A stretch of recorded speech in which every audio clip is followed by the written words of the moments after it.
Hello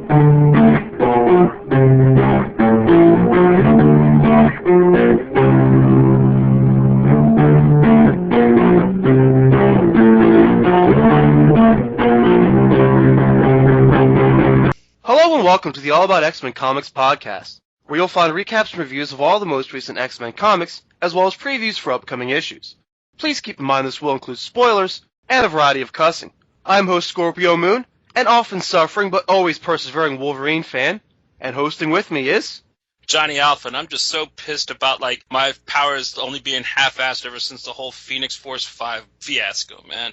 I just want my powers back, man. It's okay, Johnny. It happens to other guys, too. Oh, no, I got a pill for that. Well, hey, so does Wolverine in our first issue of Wolverine #1. You know what? Honestly, before you get started, I wanted to jump in and say, I'm halfway surprised that, VH1 didn't somehow help publish this book and just call it, Wolverine I Love the 90s edition. You have selected... I love the 90s. I love the 90s. I mean, honestly, I was halfway expecting, in a couple pages in, Michael Ian Black to pop up and tell a couple of 90s Wolverine jokes and stuff, because I just got this really overwhelming Mark Silvestri and what's his name, Rob Liefeld just injection from this book. Even the kind of glossy pages and the scheme with the coloring looked right out of a 90s comic book. Right. And I mean, when we were going over Passions of the Wolverine, you made the reference of, dude, this is kind of like Nightfall. I didn't know how right you were again, dude. And with this gold costume, I really got that feel that you remember when Azrael became Batman and he had that really gaudy, ugly ass orange outfit with the big jewel on his chest? That's kind of what this Wolverine outfit is like to me. You know, it's sad because Wolverine actually kind of was going somewhere before this comic. But all of a sudden they decided, let's drag Wolverine back a decade or two. You know, let all the other characters run along and keep, doing their thing, but he's got to be pulled back. I guess he, wanted his turn or something. Right. But yeah, man, to recap the comic, we start off about 5 weeks after Killable, the terrible last arc of the last volume. Wolverine is said to have spent 3 weeks in the X-Men hospital, and now he's back on his feet and running a mission with a bunch of no-name new villains. Wolverine and his new team of villains attack a space prison to set a Hand Ninja-held prisoner free. It looks and feels kind of like a training mission, almost the way it's presented, but it's a Hand Ninja associated with Sabretooth's gang, so they clearly want Sabretooth's attention. This plays into whatever deal Wolverine made with the head bad guy, conveniently called The Offer. The whole mission is almost kind of lost in the mix whenever I see this thing discussed, because there's just so much else to talk about.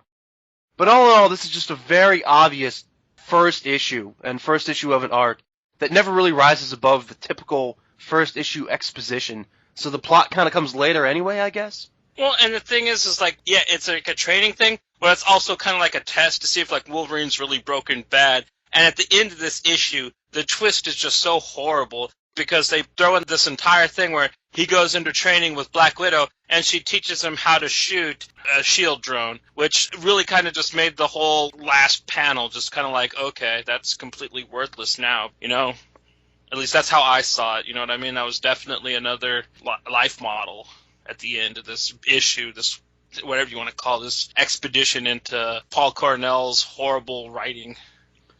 Yeah, it's almost kind of like a Chekhov's gun thing where they set up exactly what they're going to do later, which is the only reason to have Wolverine need shooting lessons from Black Widow anyway, because unless he's trying to sleep with her, he knows how to handle the gun. And even he tells her, I was in World War II. I had my claws, but yeah, I know how to shoot a damn gun pretty good. And the whole thing is she's well, you don't know how to put down a life model decoy. He just grabs a gun and does the Mel Gibson one-handed, just pow, pow, pow, puts the thing down. So, I mean, it's kind of for naught. What I don't get is the point. Who are they trying to fool? Who are they trying to convince of anything? So Wolverine supposedly kills a dude, right? Well, I think that he wants to get in close to Sabretooth, make Sabretooth think that he's coming to Daddy, and he's going to stab him in the back type of thing. I think is what Cornell's great idea with this thing is, It's going to be him getting as low as he can. He's probably going to actually have to do some kind of dirty stuff in the near future. Probably going to actually have to kill somebody at some point that's not a life model decoy, but it's rather pointless at this point, you know what I mean? Yeah, it's very pointless. I mean, also, like I said, the plot comes later, so like, well, I guess whatever happens almost doesn't matter because this whole first issue was just exposition about the new setup. But what I'm trying to understand is, I mean, they make it very clear that Wolverine's willing to be a bad guy, but he won't kill. You know, he even talks his other team members out of killing and tries to keep them more on the straight and narrow. They make it also very, very clear that part of his deal with the offer is that, you know, he doesn't kill. So then after, you know, all of, 20 pages of having that set up in this first issue, at the very end he immediately breaks it?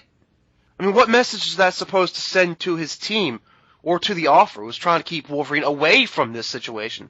Because he didn't want him to kill a dude and ruin the whole contract that they just established. I don't get what they want to tell us. Do they think they're fooling the reader into thinking Wolverine killed an undercover reporter?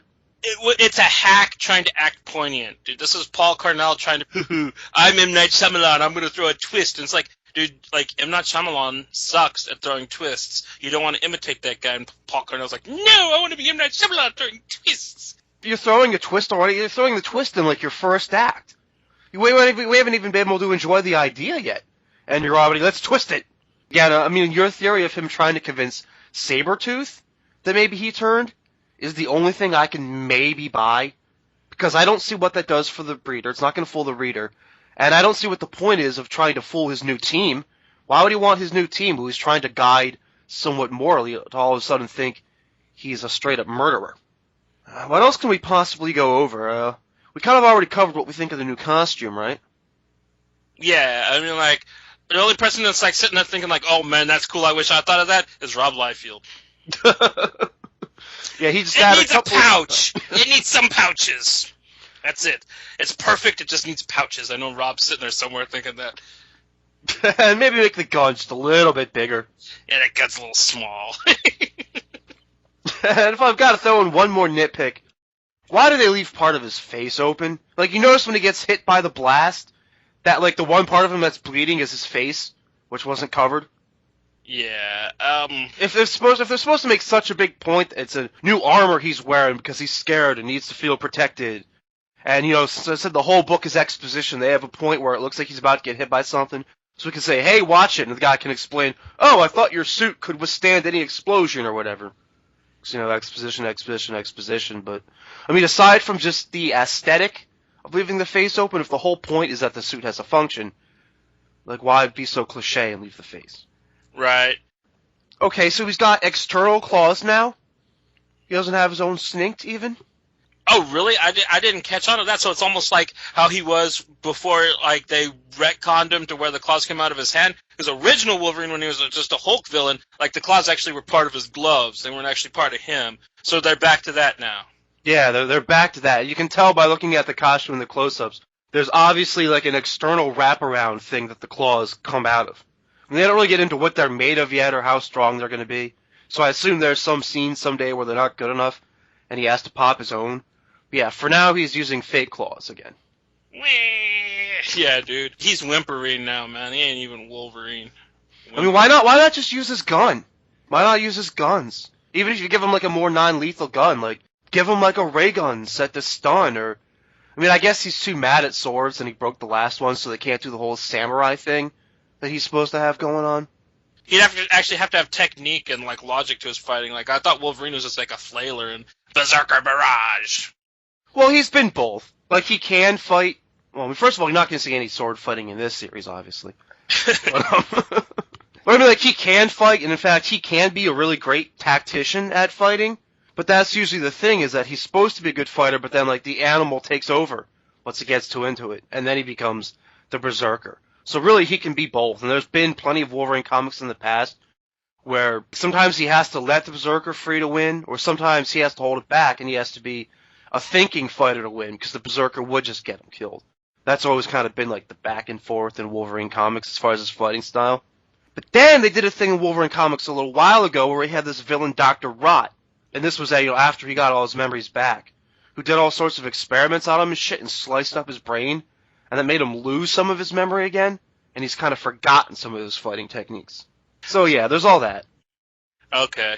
Like I said, like, I'm not, like, the world's biggest Wolverine fan. I don't know too much about the character. One thing I did find out cool about this book is that he threw somebody else for a change in this. That was kind of interesting. That usually, like, Wolverine's the guy that gets chucked towards, like, the other object and takes it out, but, like, he threw somebody else. I thought that was kind of neat. Oh yeah, he and Lost Boy reenact like a fastball special. I can see where some fans would almost kind of find it kind of offensive that he's doing fastball specials with someone else, but it didn't really bother me, and I actually thought it was kind of fun too. That was my biggest positive, was that I kind of like the new team. I mean, they're not terribly memorable yet, but it's kind of fun to see the same kind of Wolverine as the mentor relationship with like a different set of people and kind of like on a different thing. And he was trying to keep them from breaking too bad and going too far, and you know what I mean? Well, I gotta say, like, I'm very interested, like, he's actually going on missions and letting these kids fight and do something, unlike, you know, say, Wolverine and X-Men, for instance, where all they do is, like, have rocket pack adventures and mind wipe people when you think they're actually gonna finally fight somebody, so there is that going for it that, like, I would still put this book above other Wolverine titles that I've trashed in the past. And then there's also the scar, which I'm a little torn on. You know, the big scar over his one eye from the sword fight with the ninja and Passions. Yeah. I mean, I don't think they're really making Wolverine look all sorts of cool by having a scar. Just the one thing I kind of like about it is that I guess you could kind of use it editorially to help figure out which stories take place after Killable. You know, follow the scar. Yeah. Also kind of like gives him like this Michael Ironside look, because like if Michael Ironside's always got like some kind of goofy scar like that in movies, you know, so it's kind of like... Yeah, and plus Wolverine used to be Patch with the eye patch thing, so the scar, it kind of fits the motif a little bit, I guess. Yeah. Wolverine the motif fitter. That's our big positives. And there's the drama issue as far as this book, which there's actually a surprising lack of. I mean, Cornell even kind of lampshaded how overdramatic the end of Passions was with the Wolverine is dead line and all that crap. But by kind of flash forwarding things here and only having like a couple, like it's like one or two little flashbacks with Storm, they didn't make it this overdramatic, I'm leaving the school for good because reasons and all that. I mean, they might still do that later, but... I actually really like that. I was just like really overdramatic. I just got my ass kicked. You know, I'm like that sometimes. You know, I wasn't talking straight or row. I was just like, right on. That's actually pretty cool. Especially because, like, yeah, that panel was just so pussified. The Wolverine is dead. You know, I didn't hear like Bub or none of that cool Wolverine. Like he had some straight up thing going on in his voice when he said that. In that panel of the last issue of Passions. So yeah, I'm glad they gave us a break from that. I mean, it also made like nothing in this issue feel all that important, since there wasn't any drama to it. And it kind of made like, you know, Wolverine leaving this going out to be like a D-list villain, like just seemed like a little side mission, like just kind of a fun, cool thing. But I don't know, I mean, I'll take what I can get, I guess. Yeah, and I also find it fitting that like there's going to be a crossover between him and the Superior Spider-Man in the near future. Wink, wink. Who saw that coming? Yeah, man, that's going to be fun. I mean, that's already actually the second issue, I think. Yeah. I don't know though. It's going to mess with the trope a little bit for us because usually we love Superior Spider-Man in any other book outside of his main series. But are we going to love Superior Spider-Man as written by Paul Cornell? I think Paul Cornell's just Dan Slott. He just uses a different name when he's not writing Spider-Man, dude, to tell you the truth. Right. Like, Paul Cornell's his Wolverine name. He's Dan Slott when he writes Spider-Man. I guess for Superior Spider-Man fans, I think the penciler on this book, Stegman, was the original penciler for Superior when that title first started. Yeah, all three of you out there, this is good news for you guys. Yeah, you get to see Superior drawn the way that he was before, which maybe you liked it, maybe you didn't. I don't know. I mean, Stegman's kind of got this exaggerated-looking style that kind of gives it, like, that cartoony feel, which, I mean, I guess it works in some panels and not in others, but this book, I thought especially, was way too cluttered, and you couldn't always focus on, like, things that you're supposed to be seeing, what's going to be on, like, way too many panels. You couldn't tell if Wolverine was, like, kissing that girl or hugging her or what was going on. Like, he's got this Cro-Magnon-looking face. It kind of had me missing Alan Davis and Mark Farmer a little bit. One thing that the Passions had going for it, or actually the entire last run of Wolverine, great art. I mean, horrible writing, but the book always looked nice. It did have that going for it. Even though sometimes when Wolverine was, like, getting his ass kicked, he looked like he was dancing. I actually put some up on our Facebook page. Like, it looks like Wolvie's cutting it footloose, but yeah, aside from that, Yeah, they always drew him on his tiptoes or something, I guess. Yeah, it's pretty easy to take out of context. I remember those. But okay, yeah, now we can do it. Thumbs up or thumbs down, and buy it or skip it. this might shock you a little bit, but I'm gonna have to actually give this a thumbs up. In an odd way, I kind of had fun with this. Especially the third time I read it, actually, like, make sure that I was reading the book that I was supposed to be reading, and I wasn't actually reading, like, an old comic book. I kind of, like, fell into its charm a little bit, of what a little bit that there is.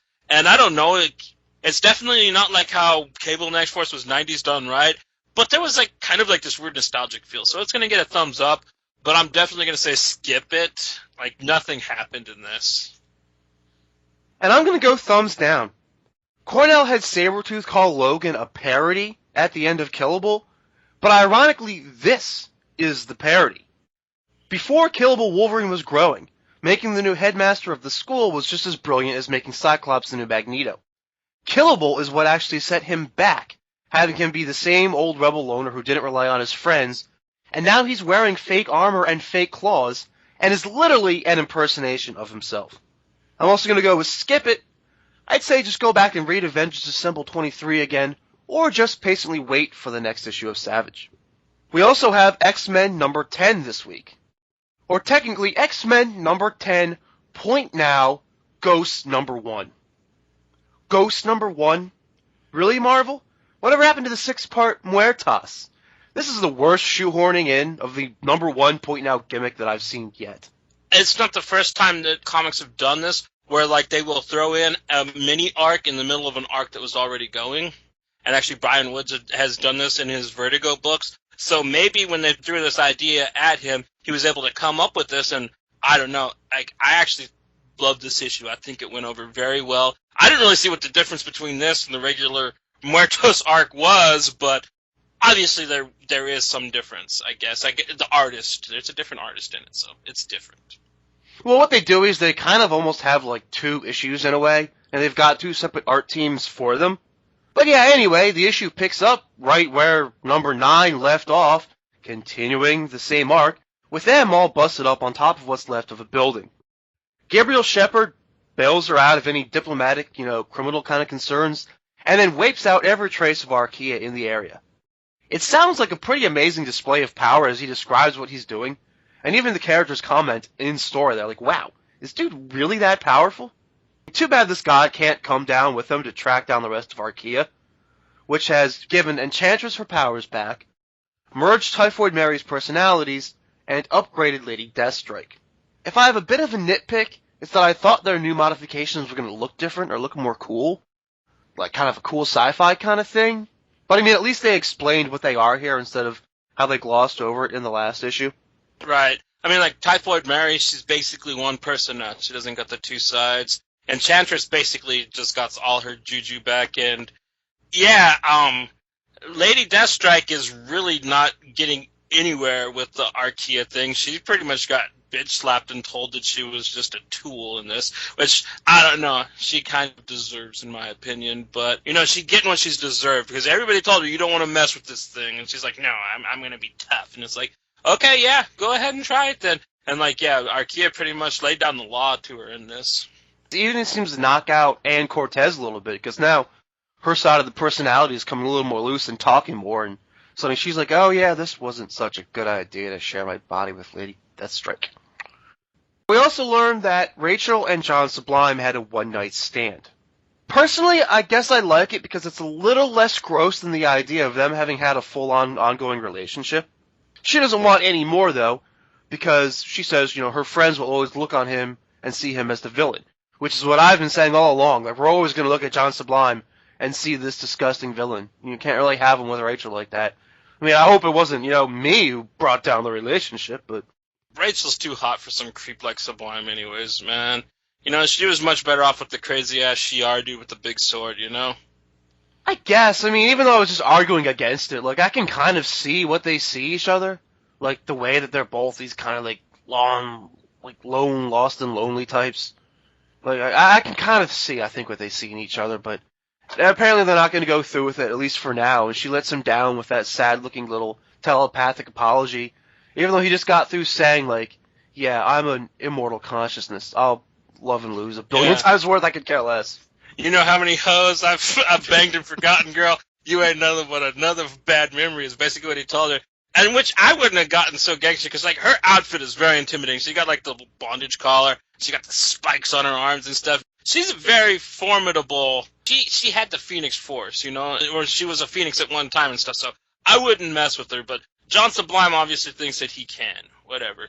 But I think that's gonna come back bad on him. You know what I mean? You don't mess with Gray. You know, you don't piss him off.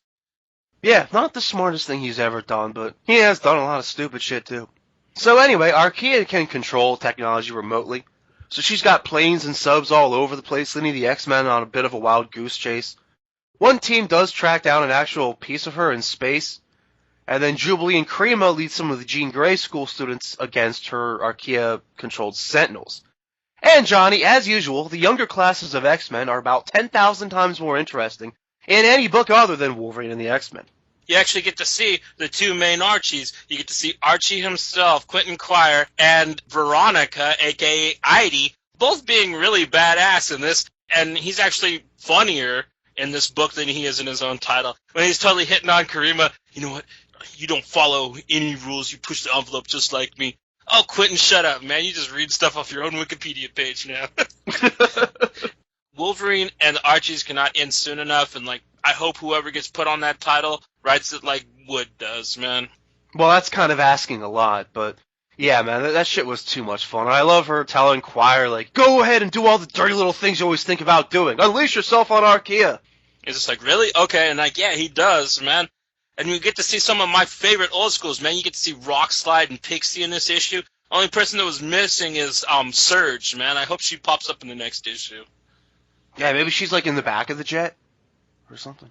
Hope so, yeah. Or they have to call her and Armor in at some point, you know? Well, yeah, I mean, it gets to the point where they say, like, I mean, I don't think they even intended to have the kids fight necessarily. I think they brought them in mostly for support and because, you know, they did to watch them somehow. And then, because, you know, Wolverine would never allow the kids going into fighting like that, especially against Sentinels, right? But of course. No, they're supposed to be having rocket pack adventures because the Jean Grey School is just a wild, wacky rocket pack place, you know? As we've seen for like 40 issues of that horrible comic. But yeah, man, that's basically our cliffhanger when they realize that, you know, telepathically assaulting Archaea and whatever else they had planned is not enough and that they need to really smash up these Sentinels old school. At least that's cliffhanger part 1. Yeah, then cliffhanger part 2, it technically actually came before, but we see that the Sisterhood plans on resurrecting Selene and Madeline Pryor. So, yeah, some more really evil bad bitches is going to be coming back, having to fight against our ex-biddies, which is going to, I don't know, just really drive this team home as just, like, being the baddest ex-team that's around right now.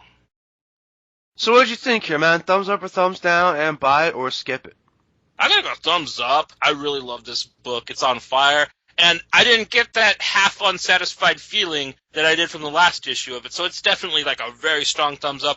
The art got a little wonky. I like the other artist that usually works on the book better.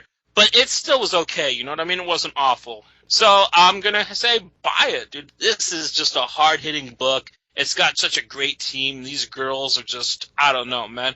This is the X-team I've always dreamed of reading about.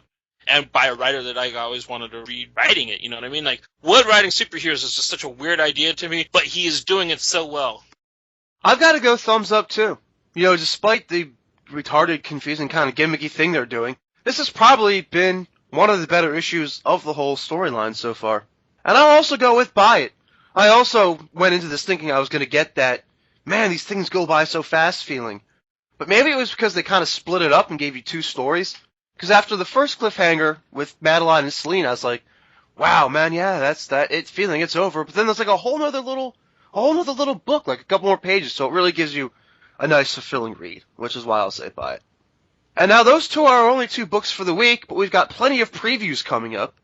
For the next edition, we're going to get All New X-Men number 23. So we're 3 issues in at this point, and this shit will finally kick off with the teams actually interacting with each other, and hopefully a whole ton on what's actually happening to Jean Grey.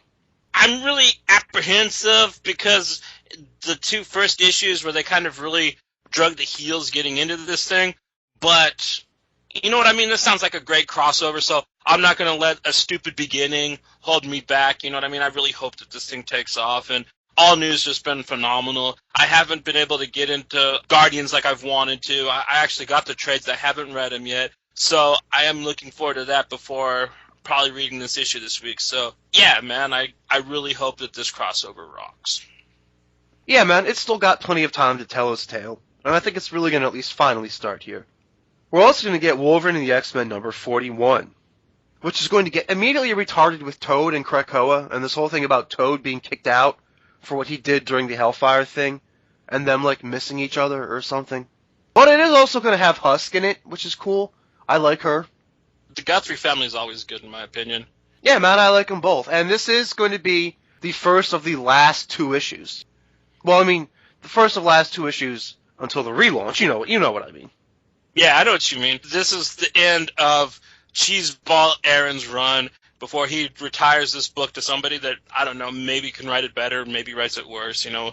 Time will tell with that. But, yeah, I'm so apprehensive because, you know, the last thing with the Sentinels and stuff, I really wish that would have lasted longer. You know what I mean? That should have been something that was worthwhile, and they took an actual retrospective look, X-Men comics wide at, instead of just like, yeah, we'll let Jason Aaron just run through it really quick and stupidly and have them find a room full of beer and have a cheeseball talk it out session at the end of a issue.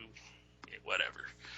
Yeah, man. Yeah, I mean, I don't want to tell people how to write their comics, but I really could have dealt with that last thing with Wolverine and Cyclops versus the Sentinels being like a nice, massive, like, 6-issue arc to close out the book. Yeah, and if the Bryans would have wrote it, if Wood and Bendis would have did it, that shit would have sung. It would have been amazing X-Men thing. Maybe they'd have let, like, Aaron do 2 issues in it, like Battle of the Atom. But yeah, let all the other guys write. They can write, like, handle most of the story. Yeah, sometimes people complain about too many crossovers, but this would have been a nice place here to have another one. Right. I mean, I can't believe I'm saying this. Me 2 years ago would have never said this, but yeah, they should have just gave it to Bendis. Yeah, the things that'll come out of a comic fan's mouth. Okay, also up is going to be All New X Factor number 3. I love how this book comes out bi-weekly. Right. I mean, it gets on fire. It's like it can't come out fast enough, which is good because I want to read it. Yeah, man, the mystery is really going to deepen here now, too. First, we were all thinking Quicksilver might be spying for the Avengers. Or, I mean, at first we all knew Quicksilver was spying for the Avengers. They basically lampshaded that. Which he is. But does Havoc have a more personal mission? Is he actually having him spy specifically on Polaris? I would say yeah. I mean, there's a lot of history. And like I said, dude, Polaris' turnaround here, it's a little too convenient. Honestly, go back and read David's last book of her. I think it was the 3rd to last issue of X Factor. Dude, she, like, trashed a bar. She was flipping cop cars over, doing the devil horns, all metal style, sticking her tongue out. She was psycho, man. And then she just shows up and she's telling Gambit that, like, his corporation is awesome, and, like, I've got my shit together. It's convenient, you know what I mean? And, like, I don't blame Alex for, like, sending somebody to look at it. I mean, like, why he trusted Quicksilver of all people, you know what I mean? But I guess because he has passed with Polaris as well, so, he'd actually trust him on this subject. But it's just a weird scenario, which I really think that, Peter David excels at writing. So I'm really glad it's happening in this book with this writer. Oh, but yeah, man, I totally get your point. She's like, yeah, I've cleaned up and found Jesus, and I'm going to this great new group. Let me tell you all about it. In fact, you should come with me. Yeah, it sounds very culty, and I love how it's getting so twisty already because, they cleaned up their first arc in only the first 2 issues, which is great for a book to do. Right. I mean, like, honestly, just wrapped up the first little part with two just hard-hitting issues. Yeah, man, I like it. I like what they're doing a lot with that title. Oh, David's the man, dude. You really should go back and read the entire last run of X Factor if you enjoyed these 2 issues, because this is off to as good of a start as that was. I mean, of course, they're not doing the detective thing, and, Gambit is my favorite X-Men, but he's going to be a weirder leader than Madrox, because Madrox had more experience at it, but I like that Gambit's got his own team, finally, you know what I mean? It's about damn time. Like, last time I remember him having his own book was, like, Gambit and the Externals, and that was, like, some stupid tie-in book to Age of Apocalypse, which didn't even count. Yeah, man, I'm all for Gambit getting his own team, kind of. But let me get back to your previous point, man. Wait, are you telling me that if I like this book, there's hundreds more just like it I can read? Yeah. Wow, I can't imagine hundreds of issues being a good thing. Peter David's original run, I don't know if it's hundreds of issues, because you got to remember it went from 50 and then jumped to 200. And then, like, I think it went to, like, 270 something, so there might be, like, a little over 100 issues of it. I know that there's 15 trade paperbacks, I think, for that run, but, I mean, honestly, dude, it never really got terrible. There's a couple story arcs at the end where you're kind of just like, man, this book is kind of, running a little long, but it never got bad. But you hear that, Marvel? Having a long, rich history is a good thing. We like comics. Oh, come on, you can never have enough number ones. Foil covers, too, for everybody. Yeah, where's my die cuts? I like the cutout pages. Those are my favorite. Die cuts and variant covers, like 9 different covers. Yeah, holograms. I want my holograms. 3D holograms. The 90s teach you that. That I can also scan with my iPhone. And then they'll do something. Okay, yeah, But speaking of comics that we like, also coming out is X-Men Legacy number 24.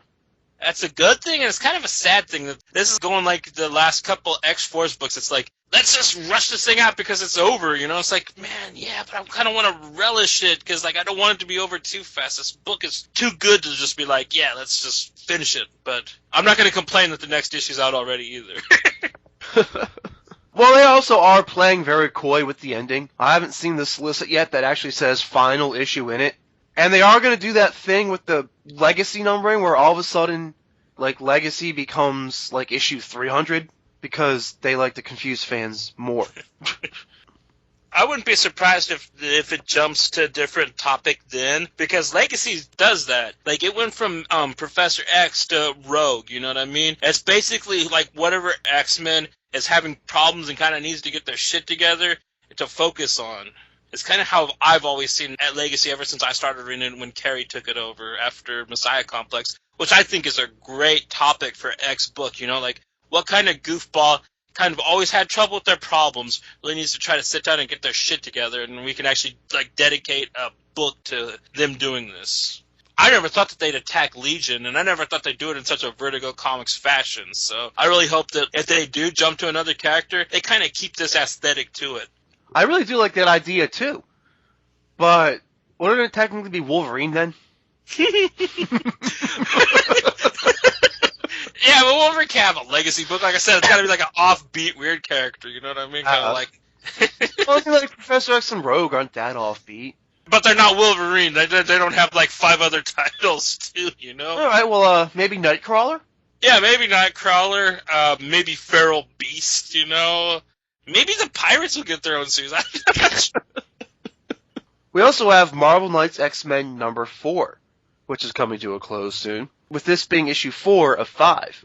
Like I said last time, they're kind of losing me, man, especially with Rogue and Wolverine having this fake fight. It doesn't work for me because Wolverine's just being controlled anyway and doesn't mean any of the things he's saying. So it doesn't really like seem poignant or interesting. It just feels like another writer kind of imposing on Wolverine things that aren't really there. But they are ramping up the chaos factor. In the preview pages, we see them able to bring up memories of each other's enemies to go and fight each other. I love the idea of Rogue just beating the hell out of Wolverine. I just wish it was drawn better. I mean, I'd love to see, like, the artist from Legacy or even Ed McGuinness draw it, you know what I mean? Like, it's like you were saying, man, it's like when you take a drug and it's, like, really fun at first, and then all of a sudden you just kind of, like, it just hits you hard, and you get sleepy, and you just pass out on it and stuff. That's kind of like what this thing's doing. It's like the drug that they're taking in it, It's kind of, like you mentioned, the art's just getting worse and worse, too. Like, it would kind of had that simple look to it, but, like, there was detail to it. But, like, now, yeah, they just kind of, like, draw the head, but they don't put faces on it. And it's kind of like... And it's like, it's taking so long between the issues. It's like, how come you can't, like, draw a face on that square head, It's like, are you really, like, that stretched for time? I mean, like, honestly, it couldn't take too long to draw that. I mean, I don't know. Maybe it does, Everybody's technique's different, but, like, whatever. Yeah. The art's just going way too far down the rabbit hole. I mean, well, at least we'll get some more info on these new villains, the Duck Dynasty biker gang, who are so twisted they think that killing mutants, grinding them up, and injecting them into themselves makes them into mutants. I'll at least give the series this, man. They came up with a quality villain, because that's pretty fucked up. Right, and like I think that this is kind of like how we were talking about. I forgot what title, but it looks like it's gone through too many hands. You know, too many people are trying to get this story going, and it was Phantom X where you brought that up, and I think that might be what's wrong with this book. There's editors and writers and other people kind of injecting how they think it should be going in this, and it's just kind of convoluting it more than it needs to be because it's already kind of a twisted story. But oh well, we'll also get to read Deadpool number 23, where Deadpool gets let loose on a helicarrier full of bad guys. Just how high can the body count go? I don't know. He's got Preston in his head, so I think he's going to be breaking a lot of legs and arms and knocking a lot of people out because he hasn't really been killing too much in this arc. He didn't even kill Crossbones, and if anybody deserves to get killed by Wade, it's that neo-Nazi Peckerwood. He didn't even kill the Leaper either, man. Batroc. He just kicked him right in the nards really good. Yeah, man, totally agreed on Crossbones, and they can't kill Batroc now because he's got to be alive when Captain America 2 comes out.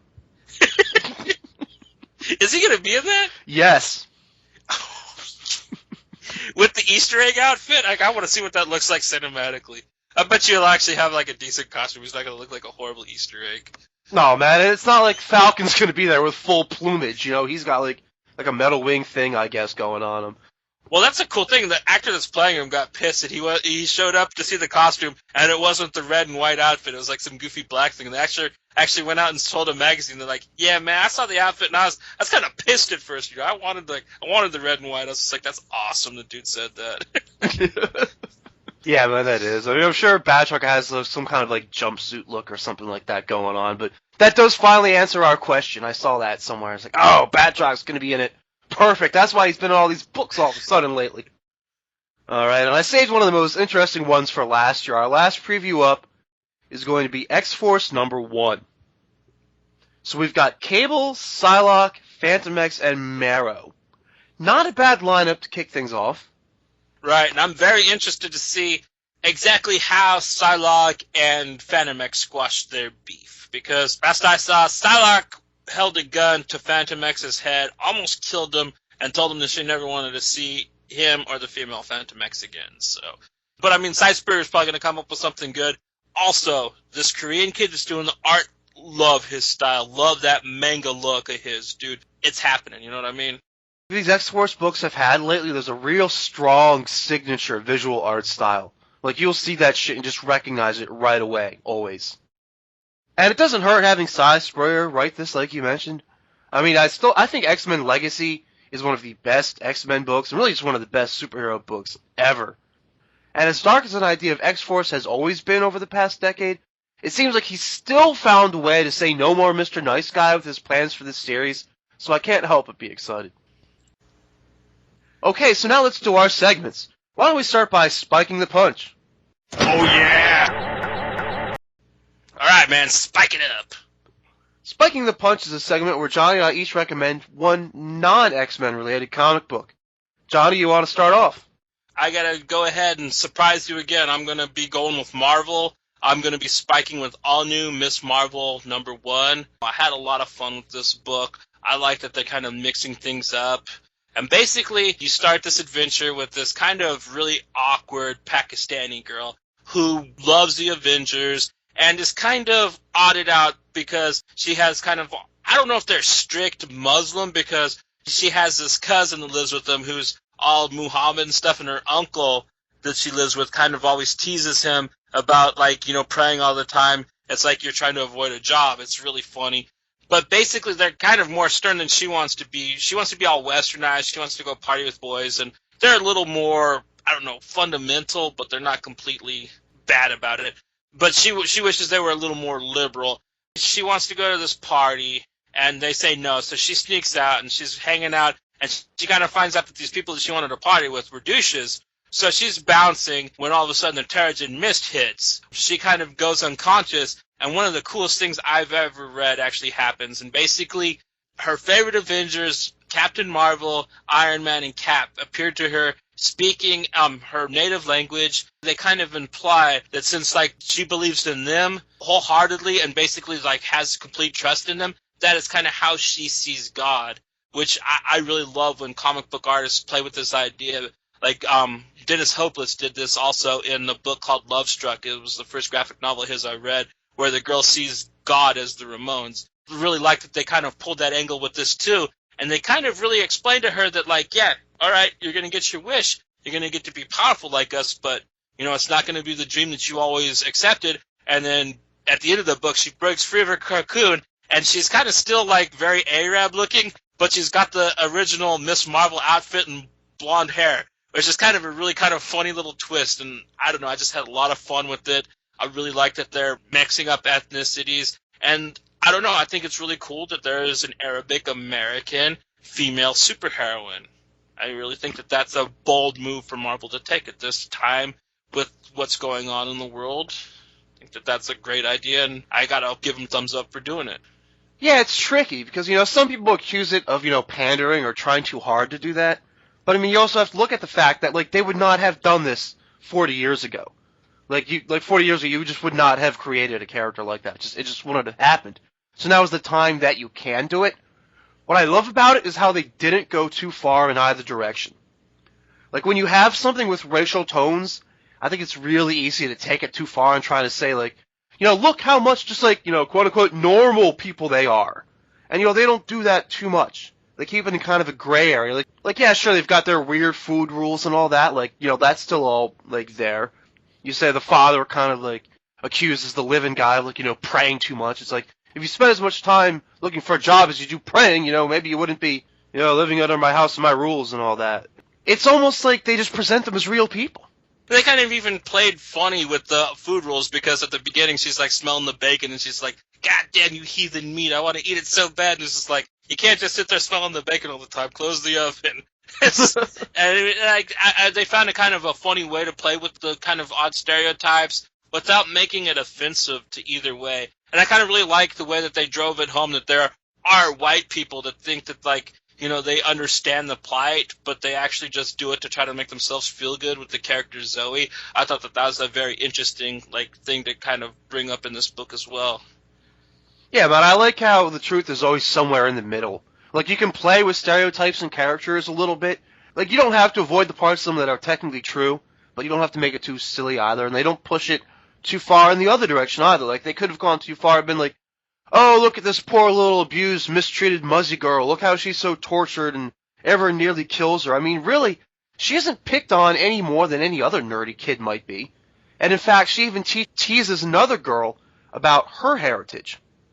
Right, yeah, her Turkish friend actually wears the headscarf even though her parents don't want her to. I kind of found that kind of was kind of funny that the one girl that was kind of really fundamentalist, she's like doing it to rebel against her family that's very westernized. I don't know, it was just kind of weird, kind of fun things that they did with the characters in the book that, you know, I kind of was worried that they weren't going to try to do with this title. Like you said, I thought that they were going to try to really drive home the racial problems with whites and Muslims that are actually going on. And I like that they kind of just combed it over and just tried to make her an average girl with just a slightly different ethnicity. I really got to say that the writer on this is handling it wonderfully, and I really hope that this book continues to be this good. You know, I had a lot of fun with it. It was a cute little read. I've always liked Miss Marvel. I like that she became Captain Marvel, and I really like that they're continuing Miss Marvel, and I like that they're taking it with this kind of idealism that they're taking with the character.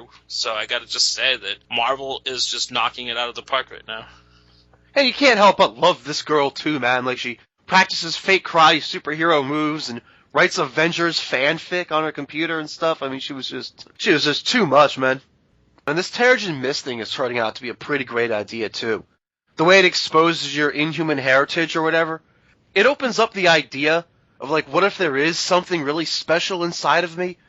It's classic superhero transformation and a really good old-fashioned superhero origin story. So not a bad choice at all, Miss Marvel #1. This week I decided to spike the punch with Green Arrow #28. And now honestly, it's not even because I particularly liked it or thought it was particularly good. I just thought it was kind of interesting to talk about. So Green You didn't Arrow... like it or it was good? I mean, I'm sorry to cut you off, dude, but I haven't read this arc and stuff. But I gotta say, dude, I'm gonna be going back and reading this. I loved it, dude, and I didn't know that the guy that used to draw for iVampire is doing this title now. And I really got this strong vibe. It really reminded me of when Brubaker and Fraction were writing Immortal Iron Fist, dude. Like, I got this total, like, Immortal Weapons feeling going on with, like, the other characters that were involved in this. Man, like, you turned me into a Green Arrow fan by spiking with this issue, dude. So, even if you didn't particularly like it or think it was good, thank you, Swerve. I hadn't touched a Green Arrow comic book in the New 52 yet either. It was just kind of one of those things where I just read a random comic book, because I don't know, that's what I do. I just read comics. Sometimes I pick up Green Arrow. You never know what I might pick up. But anyway, I open up this thing, I start reading this comic, and they start out by explaining the new Green Arrow origin. Like, this is basically Green Arrow's origin story for the New 52. And what they've decided to make the idea was that Green Arrow's entire life has been a destiny. Like, from the moment he first washed up on the island, the moment he first learned archery to survive, the whole way, all those years that he spent fighting all these villains who also lived on the island and being tortured and involved in all this madness, it was all prearranged and preordained by his dad. I guess the idea is that his dad was into some pretty iffy shit, and he had actually tried to protect his son the first few years of his life and keep him out of it, and he's worried that it made his son, Ollie, the Green Arrow, grow up soft. So his dad fakes his own death, arranges for his son to be washed up on this island and go through all this hell so that he'll grow up strong in order to survive what's going to someday come to him because of his lineage. Like, that's their idea, I guess. That was the plan. I mean, I don't know if I'm explaining it perfectly, because, like, you've got these arrow clans and these shield clans and, like, these spear clans or whatever, and since I haven't been reading the series, I'm not up to date on all the mythology. I'm trying to decide if I like it or not, though, is actually what I'm trying to do. Because they seem to push this idea more and more in different comics where everything has to have been a destiny. But if you look at previous Green Arrow origins, the very first one actually involves his sidekick. They wash up on the island, and his probably very stereotypical, like, Indian manservant ends up teaching them archery to survive. And there are a couple versions where Ollie washes up on the island for various reasons. One of them involves him being drunk, I think. One of them plays on that trope where it actually ties in his villain, but then they try and write it off as him being drunk, but they really did it to him on purpose. Like, there's one with China White tied into his origin. But I mean, for me, I was just really, because the whole issue is basically the origin story anyway. That's what I was really, really harping on. Because I don't know if I like the idea that everything has to be a destiny. Like, I know, like, a really bad example is when they tried to make Spider-Man a destiny a couple of years ago, where, like, he had a spider totem. There was a spider god that preordained that Spider-Man was meant to have spider powers. And now they're doing it in the Spider-Man movie, too, where, like, his parents are tied into Oscorp, and everything ties into Oscorp, and he was always meant to stumble upon this science and discover all this shit. Like, does everything has to be destiny? Like, can some things... Like, it seems to take some of the whimsy out of it for me. He did it on Smallville, too. Like, from the beginning, he was destined to become Superman, but that's... I mean, they set that up, I think, mostly just because we knew where the show was going. Well, I mean, he was an alien, and as soon as the yellow sun hit him and he matured a certain age, you know, he could do things that no other man could do. So if he just, like, became an arc welder or something like that, then you'd really just want to kick his ass. I mean, I know Pa Kent told him to just be normal and don't, like, draw attention to yourself, but I think, like, just, like, yeah, if he didn't become anything like Superman, like, that would have just, like, completely been a waste. It also ties into the idea of telling the same story over and over again, or not wanting to. I mean, when you have a character around for decades and decades and decades, and Ollie was one of those ones to actually kind of survive originally, like when DC had done one of their reboots in the past. Like, they kept the same Green Arrow, even though a lot of other characters had changed. So I guess by, like, you know, tying his dad into it, and building this whole Arrow mythology, and the Green Arrow is actually, like, an artifact, like, amongst their people or whatever. I mean, I guess that's a way of doing Green Arrow, but not just telling the same story over and over and over again, which I suppose is something I'm for. But doesn't it also maybe make the argument that if you have to do something this convoluted to be different, then maybe you don't need to keep telling the story? I suppose. I think a lot of that comes with the writers, you know what I mean? I think you put somebody like Lemire on it, he's Vertigo, you know what I mean? He writes those really weird, like, books like Sweet Tooth and stuff like that. It works for me, but like I said, I never read any of those old origins that you're talking about. And, like, good stuff, dude. I mean, like, even if you don't think you like it, you made me a fan, so I gotta give your spiking a thumbs up, bro. Cool, man. So just for the sake of that conversation, that's why I wanted to bring up and spike the punch with Green Arrow number 28. And Johnny, I'm glad you enjoyed it, man. Okay, so what do we have to wrap this thing up with? I have a sexiest moment. Oh my. Alright, let's go ahead and do Sex with a capital X, the sexiest moment of the week. It has to be when M is telling Storm that she's completely down for the cause, man. She's gonna whoop some ass because she ain't getting choked out by no goddamn Asgardian and letting that bitch get away with it. M is too badass. Yeah, man, she took a little beating and bounced right back. Gotta love that. For me, if I was going to pick a sexiest moment of the week, I'd have to go with Pixie, also from X-Men number 10. It's kind of hot how she gets all horned up over Hellion in his shorts. And what could be more sexier than a horny girl? Right. And then that whole exchange was hilarious where they were making fun of him. Yeah. Because they probably had to lie anyway, say, yeah, we're just going to the beach, we're not doing a mission. And he's all in his swim trunks ready to play. Yeah, they had some fun with that. I also love how she gets all fierce, like, ooh, I've always wanted to take on an old school Sentinel. Yeah, the Mach something model, I've always wanted. And then, yeah, when they find out that you actually, like, these things are reinforced, you're actually going to have to beat their asses. She kind of, like, really got into it then, too. I was just like, that's awesome. Yeah, man, that was confident and adventurous. And also, once again, what could be more sexy? Okay, so should we wrap this up maybe with some fashion do's and don'ts? Yeah, man, some New Mutant fashion tips. Strike a pose. Johnny, you want to give us a don't? Yeah, when you are one of, like, the best superheroes that people love and respect, don't wear gloves that have claws that pop out of them. You know, when you have claws of your own. And, you know, really gaudy orange armor really doesn't work unless you're like Azrael turning into Batman and it's like 1994. Yeah, leave that shit in the 90s. But as far as it do please keep Quentin Quire on those hilarious t-shirts. I don't think any of them will ever beat the classic Magneto was right, but that just sparked off a trend of sarcastic or rebellious snarky-ass slogans, and I'll never get tired of them. What was this issue's Cuckoos Forever? Cuckoos Forever, yes. I also really liked Magneto was left. That was one of my favorite shirts of his, too. Magneto was left. Yeah, that was a hilarious twist. Love that one. I think he did have a Cyclops was right, too, or what were some of the other ones? Like, wake me when all the humans are gone, bring on more Sentinels. Right. In Humanity Awakening, you got like a weird SpongeBob shirt on in that, but yeah, that was kind of a weird one.